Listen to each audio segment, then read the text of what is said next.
Hello, everyone. Welcome to another edition of the XP Billionaires podcast, your weekly source of ridiculous people gaming, which is also the acronym for RPG. And now I'm really starting to rethink our name.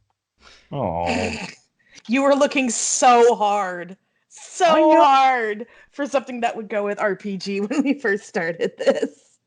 Oh, apparently the tired mind does incredible things. Approximately 37 episodes too late. Little bit. Oh Well, well. with that revelation out of the way, I am your host, Rafe Thegrim. I have Irene Rogue here with me, clearly. And how are you doing today? Pretty good, pretty good. Just chilling with the kitty, as Oh, always. The excellent. XP Millionaire, who's been very good. Awesome. Fantastic.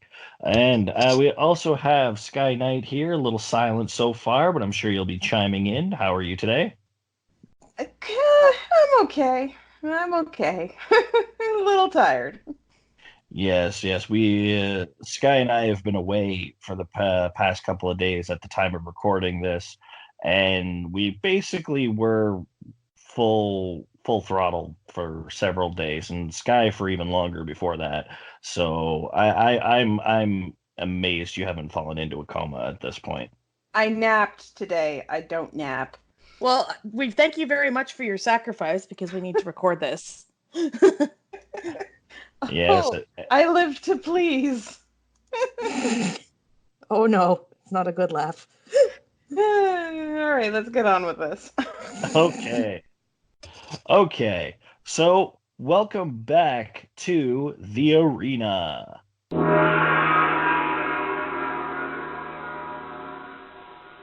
This is round two of our arena where we pit RPG characters with a similar characteristic or thematic trait against each other, and the three of us will vote on who would win in a fight. So we've got a whole list of combatants ready to rumble, and this time around we are focusing on the villains. So if you haven't checked out our last arena episode, check out episode 19, obviously entitled "We Are Entering the Arena." We'll need a different title this time. Very true. Using the same rules as before, one of us will randomly select a pairing as created by myself in this case. And from suggestions we received on Twitter, we didn't really get anything that wasn't already characters we had suggested to use, but we want to thank everyone for any contributions you did send out. So thank you so much for that. But now that that's all out of the way, y'all are here for blood, so let's give you some blood. So let's get started with our first pairing. Who'd like to do the first random drawing? Okay. I just rolled a dice, so like whatever. All I right. rolled a 1 because of course I fucking did.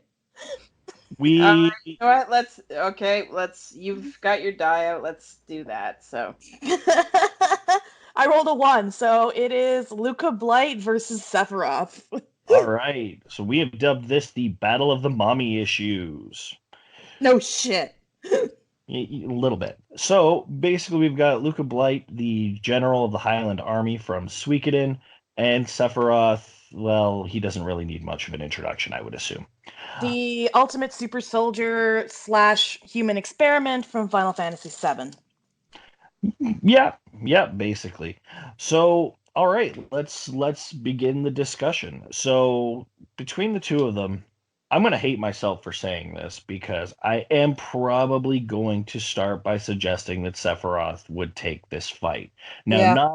not to do anything to slight Luca because I don't want a die pig scenario on me, don't get me wrong, but like Sephiroth basically has alien DNA bonded with him, which did give him a significant strength enhancement. The best Luca could have done was equipped a physical attack rune on himself to amp up his strength and give him the flame slash abilities that he had on his own. You know, he would have equipped that. Sephiroth would have also had access to materia. The black materia specifically. Yeah. It's a world buster. Also the fact that he was infused with Mako as a soldier, so it does kind of tip the scales in that regard. Yeah, so Sephiroth not only has access to the black materia, which is a world buster attack, as I just stated, he has access to multiple other less powerful but no less deadly materia, in forms of like all the elemental materia, healing materia. Like there's a huge gamut that is just available at his fingertips in the world of Final Fantasy VII. I know that in game we actually see him canonically, I think, with like a really amped up fire materia.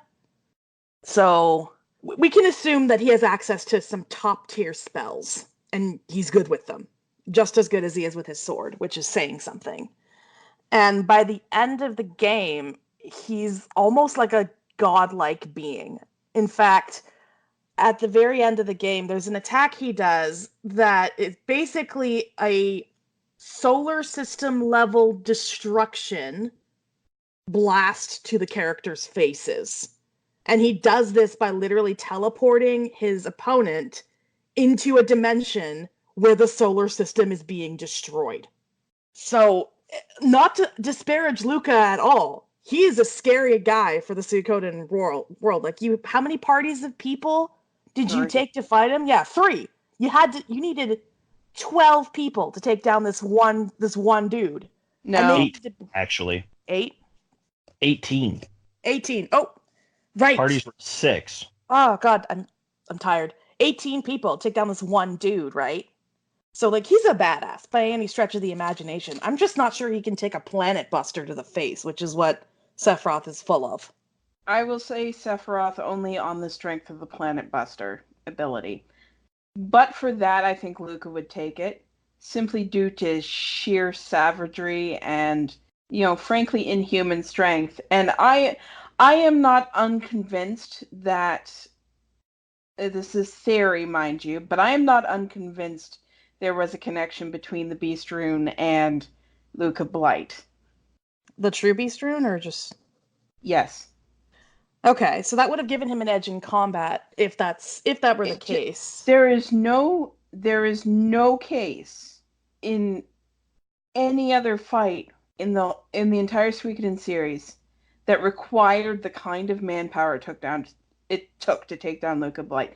Not only was it 3 parties, multiple volleys of arrows, and a one-on-one duel to take out Luca. The fact here is that with Luca, you have the sheer strength and durability. That's the word I was looking for. And speed. Take that type of attack, and the ferocity of his attacks were also just as insane.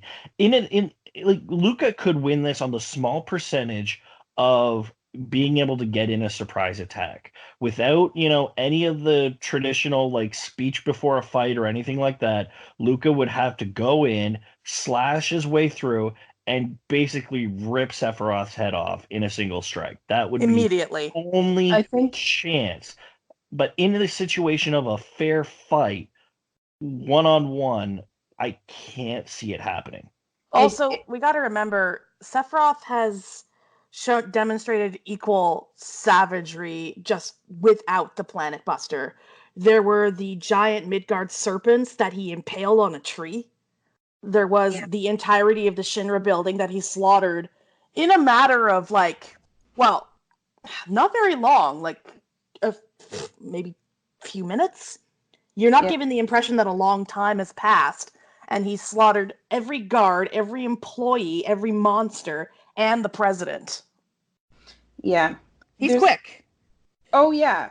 Yeah, and those fights with Luca, Luca gets 2 or 3 turns for your every one in those fights. So his speed is actually really, really rather high, and I think in terms of physical attack power, he could go toe-to-toe with Sephiroth, and probably has an edge in durability. However, if Meteor comes into the picture, obviously he's toast. And also, even at the end of the Final Fantasy VII games, there's a 3-part boss fight where Sephiroth has taken on, not just Meteor, but, godlike forms. He's no longer he's not even human by the end of it. Well, and it takes 3 or 4 fights to get through him. Yeah, sure, but, which ends in a similar one-on-one duel scenario. Yeah. And where he's, scaled down to, person-sized. It is possible to beat him with a single, regular attack at that point. Yeah. Just because, if you have max damage. But it's not meant to necessarily go that way. You're meant to, like, unleash an Omni Slash. It's a dramatic moment. It's not necessarily like okay, you've beaten the god Sephiroth. Here is the small interpersonal moment where you get to see Cloud kick some ass. Yeah. One-on-one. It's not necessarily meant to be like a big, like, final duel to the death. We have seen Sephiroth bested isn't quite the word, but he was killed, technically, by Zack Fair, right? Mm. Except that resulted in him going in the live stream, absorbing a shit ton of divine energy and becoming basically no longer remotely human anymore. Yeah. I would say that Luca, it wouldn't be like a steamroll, but Luca would definitely have a hard time. Yeah. Like, as Adam said, he'd have to basically end it in one hit. Otherwise, he's going to have a hard time winning a war of attrition with Sephiroth. Mm-hmm. Yeah. All right. So then, are we unanimous? Yeah, I think we are, as much as it breaks my heart. Yeah, I mean, he's I know. kind of like Luke. I will say this for a man, like what we assume is an average man, like, with no like divine, DNA, alien DNA, and super soldier experiments. Lucas should not have put up that much of a fight. Yeah. Every other average man who has gone up against Sephiroth has just ended up a stain. Yeah. All right. Well, in that case, on a unanimous vote, the winner is Sephiroth. God help us all. I know that All hurt. Next. All right, let's move on to our next pairing. What do we got? 4. That is the Masked Bishop versus Cardinal Albert Simon. All right, so the Masked Bishop is the main villain for Suikoden 3, who does have a name. However, that name is a spoiler, so we will not be using it. As for Albert Simon, he is the main antagonist from the first Shadow Hearts game. So, as for Albert Simon, his biggest advantage was his being able to, I guess it would be transforming into a Mon, wouldn't it? Yeah, probably. Simon's a bit of a weird case because we really don't know quite the extent of his abilities in every way. Well, he definitely had he definitely had the ability to control monsters. We know that much from the intro to the game where he had those little invisible things killing people for him on the Yeah. train. So he had the ability to command monsters. So that's one big benefit. He obviously had magical capacity, and then his ability to summon a Mon, which was him transforming into the equivalent of a giant gargoyle-like demon beast. So Yeah. those are the big strengths we have to work on there. With regards to the Masked Bishop, we have significant True power rune. and the blessing of a true rune. Therefore, and in all of that, also having the ability to summon, well, the incarnation of the true rune as well. Mm-hmm. Like, he's magically, without the true rune, the Masked Bishop is not a pushover. He's quite skilled. At the Sure. same time, it'd be the same with Albert as well. He's an old Yeah. man. He's like he literally is an old man in a top hat. Like I think he's wearing a tuxedo through most of it. Yep. Yeah. I'm just saying that, like, even without the true rune, you've got the Masked Bishop would be able to pump out serious magical power without it, and he's got that as a sort of ace in the hole, where this thing grants him, significant increased magical power plus, long life, immortality, and I don't think it's not immortal. I can't quite remember how the true runes work. Would you need to actually physically remove it from him in order to kill him? No. No. The true runes don't grant immortality, they grant agelessness. Okay. So basically, no, you don't get older. So you will live at the age you're currently at from the point you wear it until someone kills you. And then the rune would either find a new host or revert to its crystalline form. Okay. I wasn't sure if you actually would have to remove it in order to kill a true rune bearer. No. It would make it significantly easier.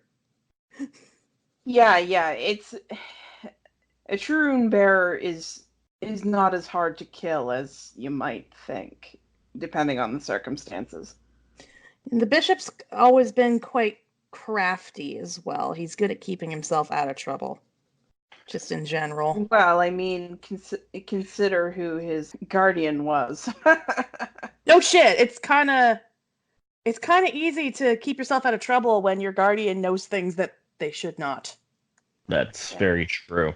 But we are still talking about powers here, so let's go with it. I would probably say the masked bishop has the advantage here, most discernibly for the style of his magic. He does like to focus a lot on wind magic, so being able to create wind shears is a huge advantage, especially when going up against the little demons that Albert would be having with him.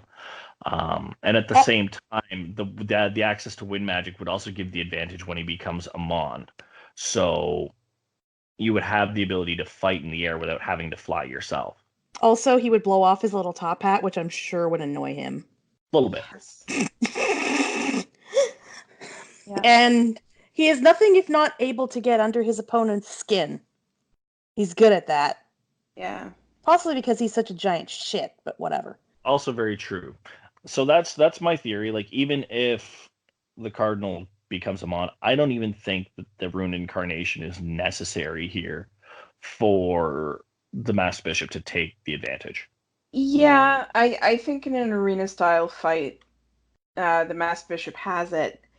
Simply because most of Albert Simon's abilities and black magic sort of offensive combat stuff, he really prefers to be the guy sneaking around behind the scenes and manipulating other people.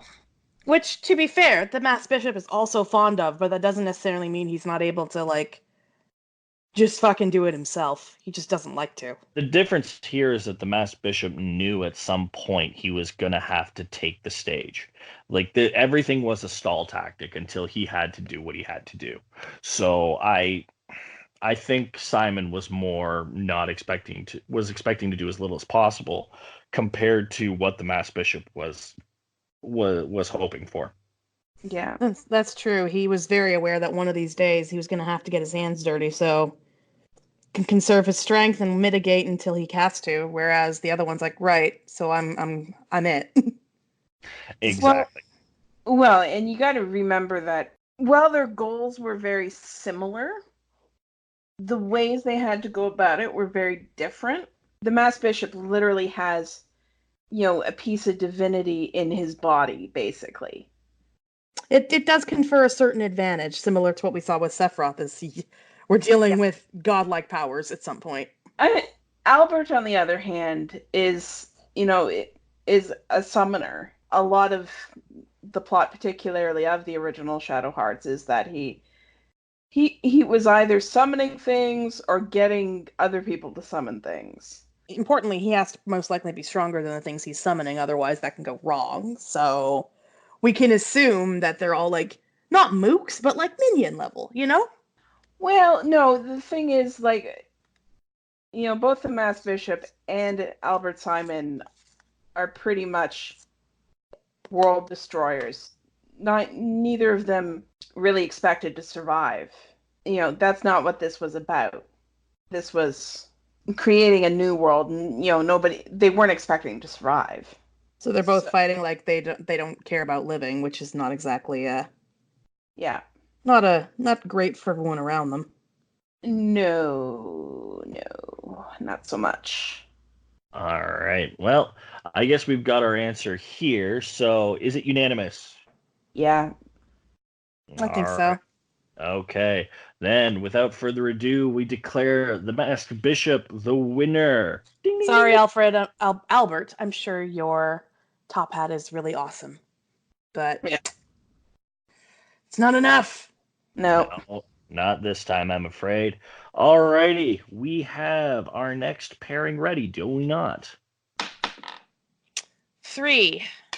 Metal Face versus the Azure Chevalier. I'm rolling everything I'm less familiar with. That's okay. We'll give you a good explanation of these two. The Metal Face comes from Xenoblade Chronicles for the Wii, as the Azure Chevalier comes from the Trails of Cold Steel series. Um, we have to refer to him again as the Azure Chevalier.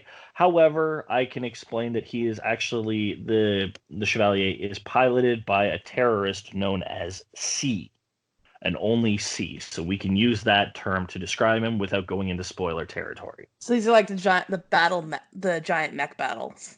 Yes, that's what this fight is. As a matter of fact, I quoted Algernon Krieger from Archer. Dude, robot fight. For my explanation of this particular pairing. So, okay, Sky, why don't you give us a description of Metal Face and his capabilities? Because you'll know that one better than I will, and then I'll go into the Chevalier. Okay. Metal Face is basically pretty much the main, maybe not the main antagonist, but the primary antagonist of the series, of the game rather. He's one of the Mechon, and he's one. Basically, in Xenoblade, there's the people of Bionis, which are human, and then the Mechon, where all the life forms are semi-mechanical, and most of them are like animalistic too, right? So, they roam around and don't seem terribly sentient. Metal Face is one of the ones that is, and you eventually do find out why. Sort of reminds me of the monsters from Horizon Zero Dawn a little bit with your description. Yeah, that's not an unreasonable comparison. He can turn into a fighter jet. Oh, handy. He can fly very fast and is very agile in that form. He's got claw-like hand that can destroy pretty much anything, like it cuts through other metal and whatnot.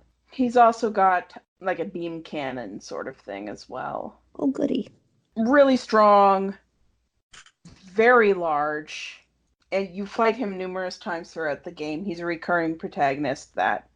Antagonist? Antagonist. I can't talk today. Fuck, it's hard. And he is one vicious, nasty guy. He relishes causing pain, but he'll also take off if he's in trouble, So he's a coward as well. Awesome.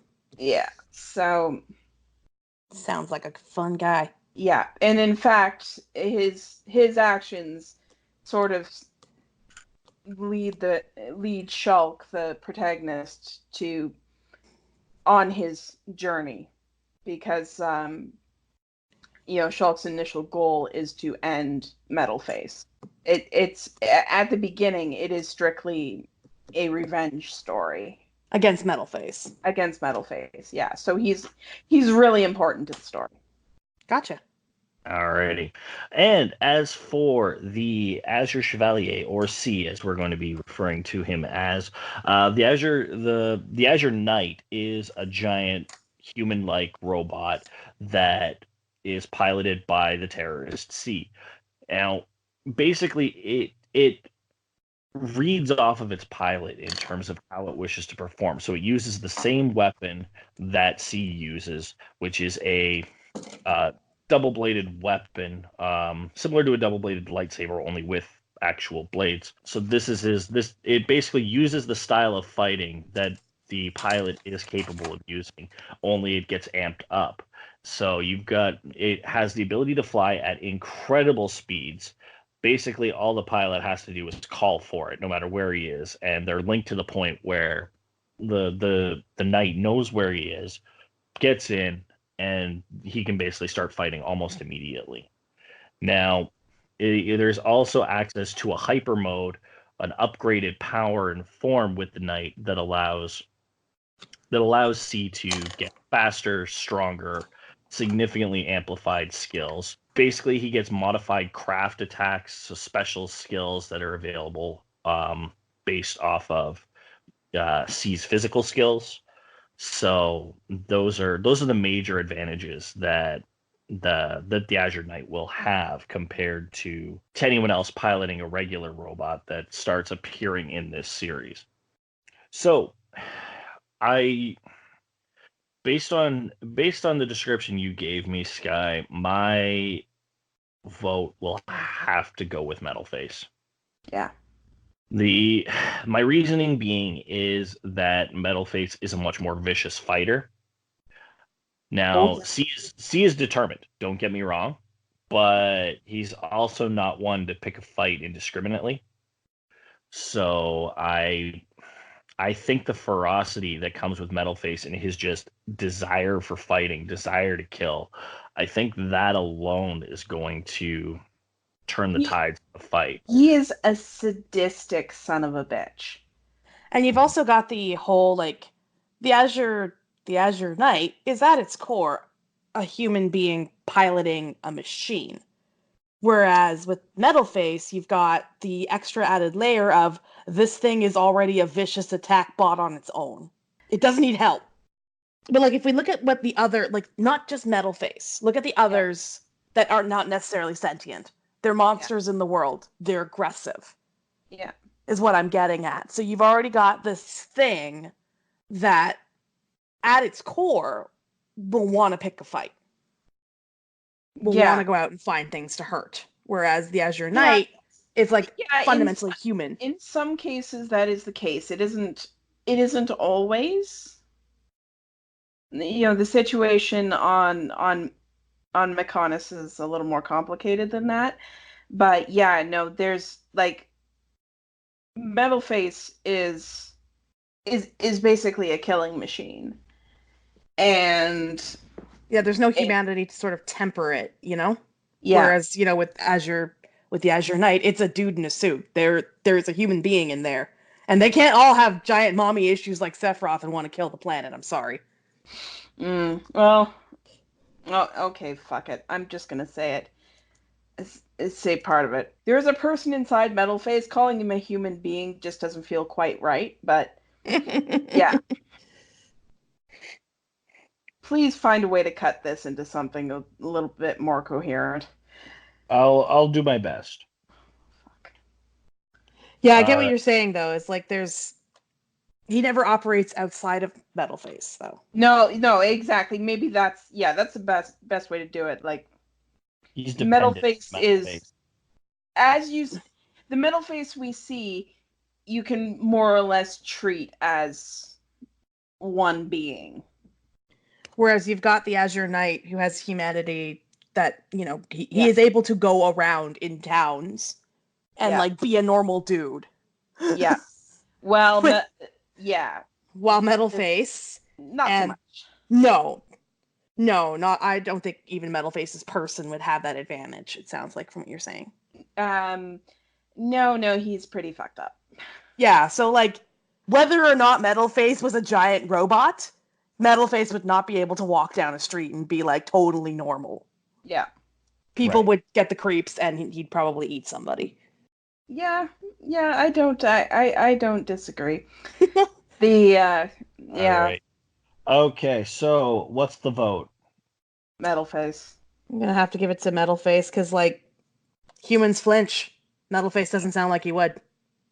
Well, C would be the last person to flinch if you asked me, but still, you're right. I do have to give it to Metalface too. So another unanimous decision, another victory for Metalface. Ding, ding, ding. I'm sure he's really happy. Yeah. All right. Well, I think that's going to be enough bloodshed for this week. But let us know what you think. Let us know if you agree with our decisions. You can check me out on Twitter. You can find me at Billionaires XP. You can also find me on Instagram at Ray Fegrim. And also check out my Twitch streams, typically on Wednesdays, 7 p.m. Eastern. Sky, where can everyone find you? I'm at SkyKnightXP on Twitter and Twitch. And I'm at skyknight.xp on Instagram. I stream on Tuesday nights at 7 p.m. Eastern Standard Time. All right. And Irene, whereabouts are you? I'm on Twitter and Twitch at irogue_XP. I normally stream on Thursday nights at 7 p.m. Right now, we're going through a sort of like MMO by committee with Final Fantasy XIV, focusing on the story because, it's a really great story, and I understand not a lot of people have like the resources and, time to sit down and play through it because it's significantly longer than most, standard RPGs. But it's a really great story, and I want to share it with people. Awesome.